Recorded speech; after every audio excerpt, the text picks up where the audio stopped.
day, everyone.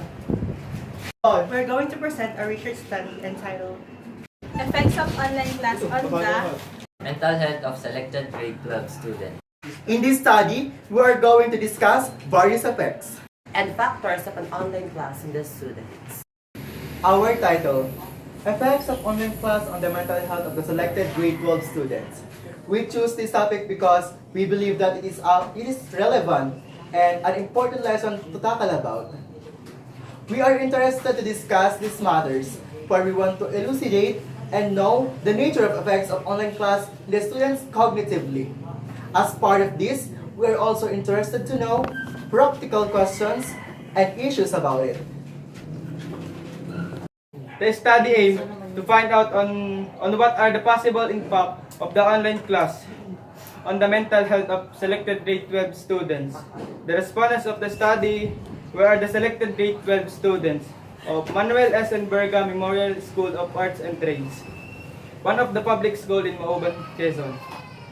The study implied the leading positive effect of the online class on the mental health is I have enough access to communicate with our teachers to help, to understand our lesson, while the leading negative effects, not enough internet connection to communicate in the lessons in terms of condition of the student responders on their mental health.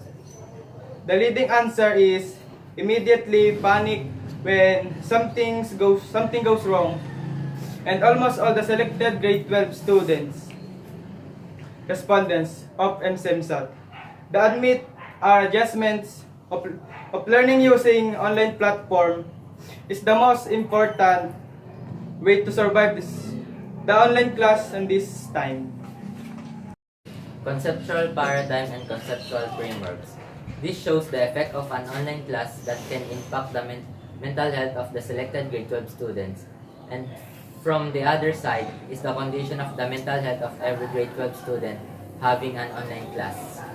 Wherein these two aspects of the students are really connected wherein these two aspects of the student are really connected to what Barsboom 2017 mental health theory is showing on, which tells that it is also a symptom that interacts with the mental health of the students. It is also said in Barsboom 2017 mental theory that the network theory states that psychiatric symptoms casually interact with each other. Like for example, feeling sad or down, inability to cope with daily problems or stress, confused thinking or reduced ability to concentrate, etc. Therefore, this study aims to know the possible effects of an online class on the mental health of the selected grade 12 students. Theoretical framework. Network theory explains that mental health issues arise from the interaction by Barsboom 2017. The psychological and societal influences the connection between it. In this sense, the students or online learners during the pandemic. So now, let's start our review of related literature. So in our literature review, we have one positive effects, which is this part will discuss what are the positive effects of online class in the mental health of a selected grade 12 student. This study focused on the effects of online class to one's mental health. Community effect on learning, only 3 sets of researchers specifically indicated community effect on learning or education as a goal of the research study. Hayward et al. 2001 measured the perceived impact on learning by students engaged in a telemonitoring community. They also questioned whether learning is perceived differently by mentors and mentees. Hayward et al. Found that through reflection, co-op students became aware of personal growth. Statement of the problem. This research study is designed focusing on the impact of COVID-19 global pandemic on mental health of selected senior high school students of MSEMSAT. It deals on the possible effects that can be acquired. Specifically, it answered the following questions. Number 1. What is the demographic profile of the selected grade 12 students of Manuel and Verga Memorial School Arts and Trades? in terms of the following: age, sex, grade, and strand. Number 2, what are the possible effects of online class on the mental health to the students? Respondents. Positive effects and both negative effects. Number 3, how do the grade 12 students, respondents, feel towards about online classes? And now, let's move on our research methodology. Basically, this study employed a descriptive research design. First questions were designed to draw out responses on a specific information regarding that they are in. In this study, descriptive method is employed in identifying and gathering the data necessary for the research. This study is conducted at the Manuel and Bergen Memorial School of Arts and Trades. This locale is located at Mauban, Quezon itself. For the survey, out of 2,000 total population of Manuel and Bergen Memorial School of Arts and Trades, 20 students of senior high school students are selected as respondents of this study. The instrument used by the researcher is divided into two. The first is the demographic profile of the respondents and the effects of online class on the mental health of the selected grade 12 students. The answer to the survey questionnaire determined the effects of online class on the mental health of the selected grade 12 students. The questions are structured using a traditional way of conducting a research survey, wherein they categorize their stand to strongly agree, agree, neutral, disagree, and strongly disagree. Quantitative method is used in a data collection. A survey questionnaire is utilized in the data collection method. Based on the study objectives and research questions, data analysis is made. The researchers summarize the data into meaningful statements, used to complete the quantitative data for wide interpretation of the findings. After retrieving the questionnaire, the data obtained were tallied, tabulated, and analyzed and interpreted using the appropriate statistical treatment that follow. So here are our formulation or the formulation of our research methodology. Number 1, percentage. To determine effects of online class on the mental health of the selected grade 12 students, the mean formula will be used. Percentage is equals to F over N multiplied by 100, where P is equals to percentage, N is equals to total number of respondents, F is equal to frequency. Another one is weighted arithmetic mean.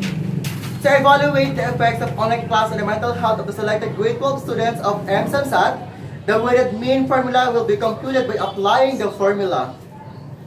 So here are the sum: 5n plus 4n plus 3n plus 2n plus n over or divided into n, where weighted arithmetic mean, the WAM, and n is equals to total number of respondents. To interpret the responses, the scales below is used. As you can see in our screen, the scales are 4.34 to 5.00, 3.66 to 4.33, 2.34 to 3.00, 1.67 to 2.33, 1.00 to 1.66. And our verbal description is strongly agree, agree, neutral, disagree, and strongly disagree. After research methodology, let's move on our results and analysis. This with the presentation, analysis, and interpretation of the data gathered. This study sought an answer to specific questions. Number 1, demographic profile of the respondents. This study gathered information of the respondents including sex, age, grade, and section. This study was carried out among the senior high school selected grade 12 students of MSEMSAT. 20 senior high school selected grade 12 students of MSEMSAT participated in the study. Data was collected using questionnaire.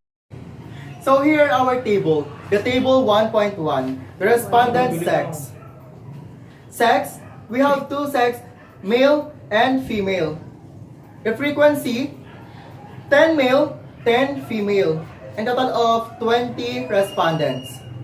Percentage or percent, 50% of male and 50% of female, and a total of 100%. Table 1.1 shows the sex distribution of the selected students, respondents of MSEMSAT that's involved in the study. It results with a number of 50% males and 50% females. So let's move on in our table. The table 1.2, respondents' age. So we have three age. The first age is 17, then followed by 18, and followed by 19. The frequency is 5, 17 of age, 6, 18 of age, and 9, 19 of age. And total of 20 frequencies.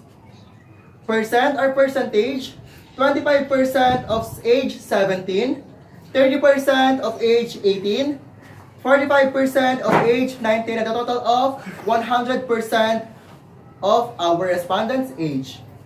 Table 1.2 shows the students' respondents' age distribution. 25% of students have the age of 17 years old, while 30% of respondents are 18 years old, and 45% of the respondents are 19 years old. To sum up, the majority of the respondents in the age of 19 years old, having 45% of the total population. Secondly is the range of 18 that having 30%, and the least is 17 years old with 25% of the total population. Let's move on our table 1.3. Respondents' grade and section. Strands, UMS A, UMS B, STEM A, STEM B, ABM, and cookery. Number of respondents, 8 is equals to 40%. UMS B, 3 equals to 15%. STEM A, 1 equals to 5%. STEM B, 5 equals to 25%. ABM, 1, 5%. Cookery, 2, 10%. And a total of 20 and 100%. Table 1.3 indicates the students' respondents' grade and strand distribution. In the figure above, 8 respondents' strand is UMS A, 3 respondents care from UMS B, only 1 respondent is in STEM A, while 5 from STEM B. In ABM, there is a 1 respondent, and in cookery, there are 2 respondents. To conclude, the most number of respondents in terms of grade and strand are from UMS A. There are 2 strands who are having the same number of respondents, and it's STEM A and ABM. Let's move to our part B, or number 2.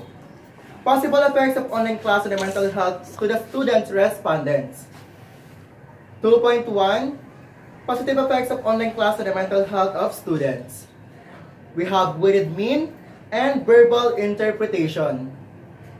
Number 1, I am self-motivated and able to work during online classes. 3.45, and is agree, our verbal interpretation. So now, let's proceed to our last part, part 3 of our results and analysis. Insights of students toward online class. How do the grade 12 students respondents feel toward about online classes? So here are the number of respondents. As you can see in our table, provides positive effects to a learner. Some factors may include flexibility, accessibility, tone and place, affordability. As you can see in our table, table 3 signifies the open-ended question, which you can see in the table. How do the grade 12 students respondents feel toward about online class? The data gathered shows that positive effects and undecided respondents are the highest respondents who answer in the open-ended question. These findings are supported by the study of Mead et al. 2016. This could be the traditional, face-to-face delivery, internal, online, external, or mixed or blended modes of enrollment. Even within these enrollment modes, students often opt to undertake different units or subjects in different ways. Beneficiaries are significance of the study. The research study is conducted with the aim of determining how online classes affects the mental health of grade 12 students. The result of this study is beneficial to the following. A. Students. It can give awareness on how the new normal or the new way of how classes have been conducted in this pandemic affects the students' mental health. B. Teachers. This research can become references for the researchers who intended to extend any further research on this particular topic and can also be a head start from them too. Parents, they should make sure that their kids are provided with a peaceful and pleasant atmosphere at home. D. Future researchers. A reference for the researcher who intend to extend any further research on this particular topic and also be a head start for them. The findings. Based on the figures collected, the following findings were derived. Number 1. Demographic profile of the respondents. The respondents' age of range is from 17 to 19 years old. In terms of gender distribution, there is an equal data of both males and females, 50% from males and 50% from females. The strands percentage breakdown is 40% from 12 UMS A, 15% from 12 UMS B, 5% from STEM A, 25% from STEM B, 5% from 12 ABM, and 10% from 12 Humeri. Number 2. Effects of online class on the mental health of selected students of grade 12. The data shows that the respondents' first leading positive effects of COVID-19 in the mental health is I love online interactions with other students, since it helps me grow socially and academically, with a weighted mean of 3.50 and the verbal interpretation of agree. On the other hand, the first leading negative effects of COVID-19 is the mental health is having no available gadgets to use for online class makes me worried always, with a mean of 4.20 and an interpretation of agree. Number 3, mental health condition during online class. The data gathered shows that the student respondents' mental living condition health is they are somehow apprehensive and at the same time level-headed. The results show that the student respondents can adapt to the new normal but also can seem to be inefficient. This study was supported by the mental health theory of Boom of 2017, which is parallel to the notion of certain factors have a major role in experiences towards a person. In this context, the online learners. Conclusions. Based on the findings, the conclusions were made. Conclusion number 1. There is an evenly distribution of respondents, both male and female, and they are all in teenagers. Conclusion number 2. Student respondents may have a struggle in learning due to the highest computed mean in negative effects. Conclusion number 3.